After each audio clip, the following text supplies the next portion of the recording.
I got time for some wine. Woo. Hey everybody, welcome to Niagara Wine Videos. I'm Brad and I bring you the story behind Niagara's finest wines, and welcome to Wine of the Week, or Wines of the Week. As you can see, I have a handful of my favorite wines that is, in my cellar, or my wine shelf. I don't have enough money to have an actual cellar, but I've handpicked a couple of my favorites that I want to talk to you about and kind of just recommend some of the best wines, best Niagara wines that I've tried, I've drank, and I have in my cellar, so that maybe you can go out and try them. Now, you don't have to try all of them or buy all of them, because they do range from about $35 to $50 a bottle. So they're not cheap wines, but they are ultra high quality, delicious wines. And when I say, the best wines of Niagara, that's true, but they're also some of the best wines I've ever had in my lifetime. So to be judged against wines of the world. Niagara's climate, soil type, weather patterns, I guess that's climate, really does remind me, after the wine's made and everything, of Bordeaux. Maybe closer to Bordeaux than California. California is just kind of its own crazy sun-soaked mecca of delicious full-bodied wines. Once in a while, you get vintages like 2010 and 12 that can produce wines that are similar to California, but for the most part, our climate kind of echoes the climate of Bordeaux, right? And some years are good, some years are bad. As long as you're dealing with quality producers that are producing, the best wines, and usually they have like different tiers. These are all pretty much the top tiers or middle tiers. As long as they're producing really high quality wines, and they're doing things right in the vineyard, like cropping it, hand picking, and also doing, some sustainable practices, maybe not spraying too many harsh chemicals. As long as you're doing stuff like that, and then, aging them in really nice, high quality oak barrels, paying a lot of attention to the wine, year after year, you're going to get a quality wine. Now, what vintage does, the weather, it dictates different flavors and different feelings, how the wine feels in your mouth. So that's where you get the vintage variation, but you're still getting an absolutely awesome quality wine. Unlike some places where every vintage, they seem to make a wine that tastes the same. So to me, that's very generic. They're adding sugar or they're messing with the wine some way. I don't like that. High quality wines are always going to be high quality, but there's going to be differences based on the weather that year. So that's where vintage really shows its true colors. So here's my recommendations, some of my favorite wines in my cellar. I'm not going to get too over technical about them, just kind of introduce them. So Pondview, these guys, I love them. They produce such high quality wines. Even the biggest critics in the world and in Canada are scoring them like 91 points. John Zabel, if you want to look that up, he scored their 2010 Meritage 91 points. And I recently spoke with him at the I4C, and he said, yes, Pondview makes some really, really high quality, beautiful wines. So I don't disagree. But also Intervin 2013 silver medal. Amazing wines, okay? 2010, big, long, hot, dry vintage. Probably up to then, 2010 was the best vintage we've had here in Niagara for red wine. And it probably put Pondview on the map because they're fairly new, been growers since the 1970s, but producing their own wines with their own label, at their own winery. They're fairly new, about 4 years old. And so this was the best vintage that they probably had, and they really put them on the map. Beautiful, beautiful wines. Okay, so there's the Meritage. Now we have the Cabernet Franc. This is my best wine I picked, 2012. This wine just blew me right away. I just couldn't believe how incredible this wine was. It just blew my socks right off. Delicious, full-bodied, tons of flavor baked in there. Just unbelievable. The mouthfeel. In 2010, both these wines, huge.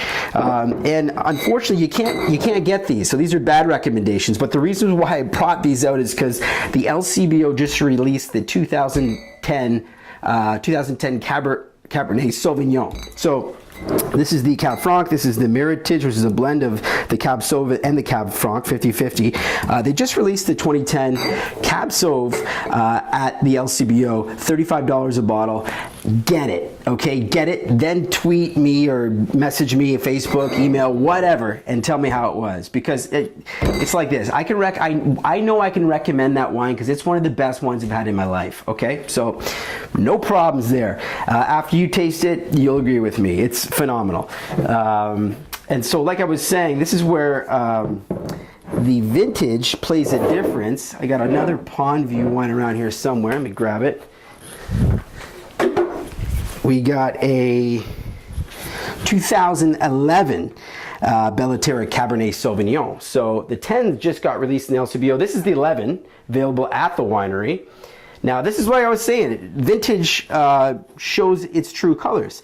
2011, a little on the cooler side, like a typical vintage, not freezing, but wasn't really hot. We didn't get the hot temperatures that we got in 2010 or 2012. And then at the end of the season, lo and behold, it starts to rain, which causes all kinds of problems, rot, mildew, the grapes get too watery. You don't want any of that at harvest time. So basically they had to work their buns off to try and save what they could of the fruit, and then meticulously go through and sort the fruit so they're getting the very best berries. They actually didn't make a Cab Franc or the Meritage that year. They declassified or sold it. I don't know what they did, but they're so committed to quality that they didn't make a wine that year. That's why I love Pond View. Everything they do is such quality. If it's not up to their standards, which are extremely high, they're not going to sell it. So that's where vintage also, it plays a big role.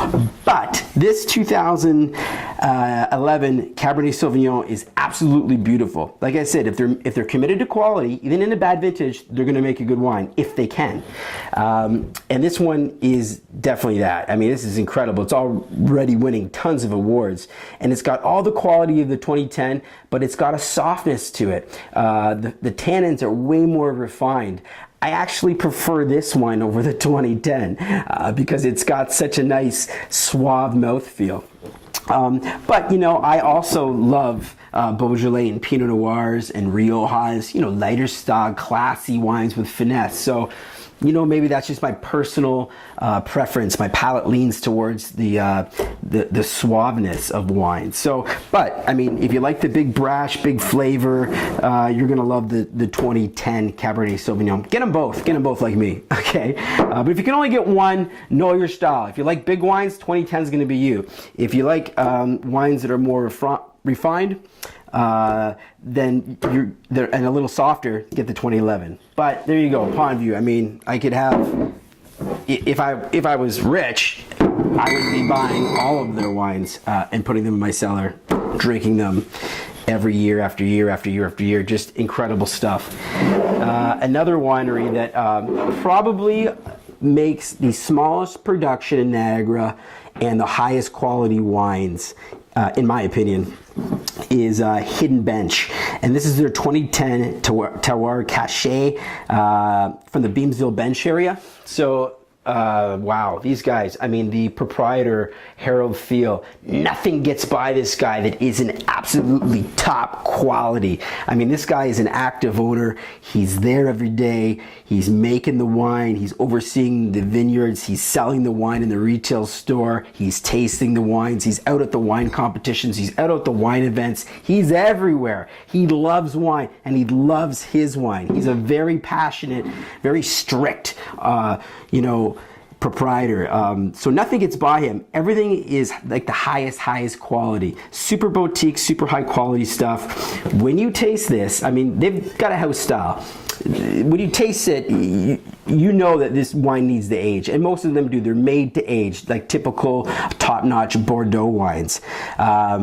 So yeah, from the vineyard work to the winemaking. I mean, when you go to his winery, check out his winemaking facilities. Check out the amount of quality barrels and fermentation tanks, the overall quality of his winery. I mean, everything is amazing, and that echo is right in the bottle.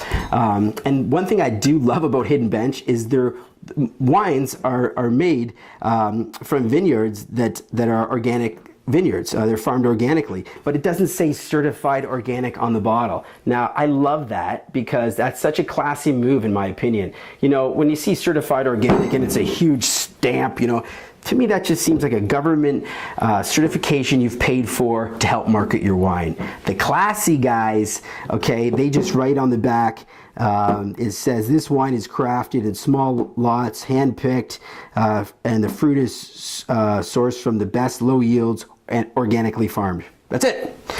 Doesn't talk about it, just like the cool cats in France who have been doing this forever, before there was ever any kind of certification.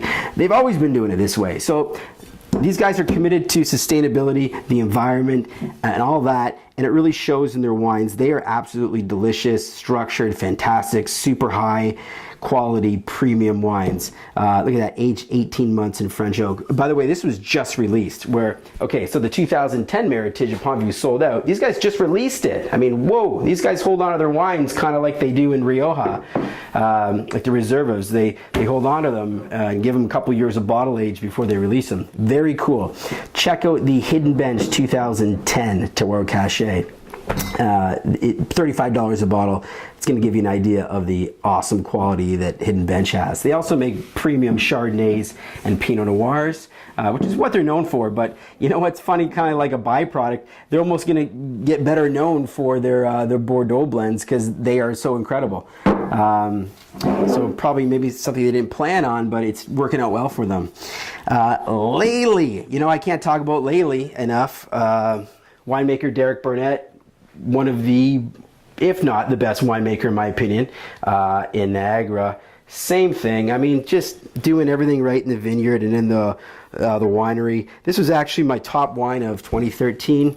Don't have to say too much about it other than if you can still find it, buy it, because it is something special. And same thing, look on the internet. This wine, international critics all over, you know, Decanter, Wine Spectator, Cellar Tracker, people all over the place talking about it. 91 to 94, 5 points, you know, crazy scores, right? For a Niagara wine. I mean, really, see, competes with the best in the world.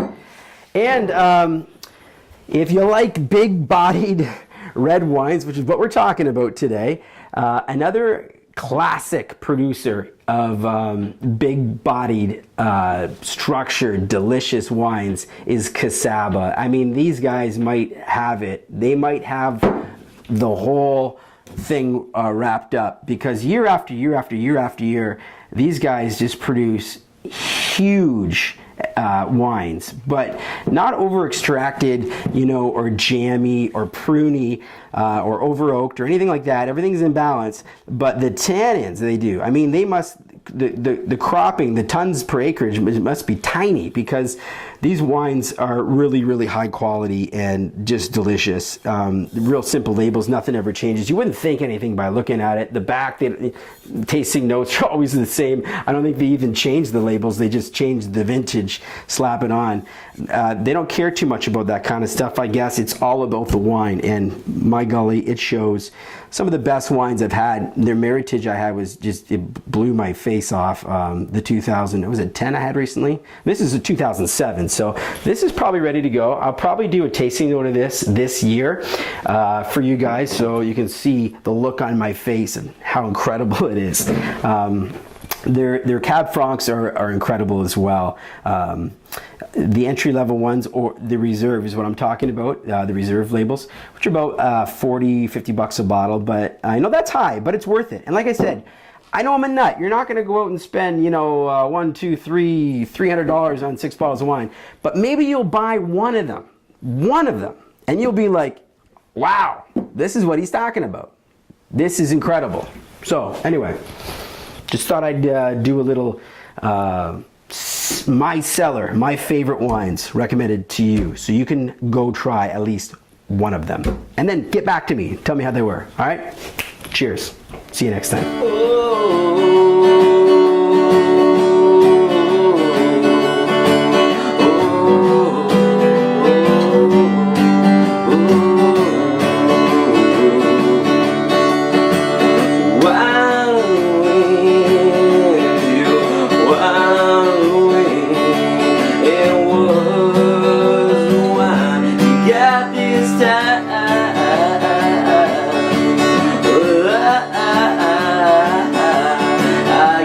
Time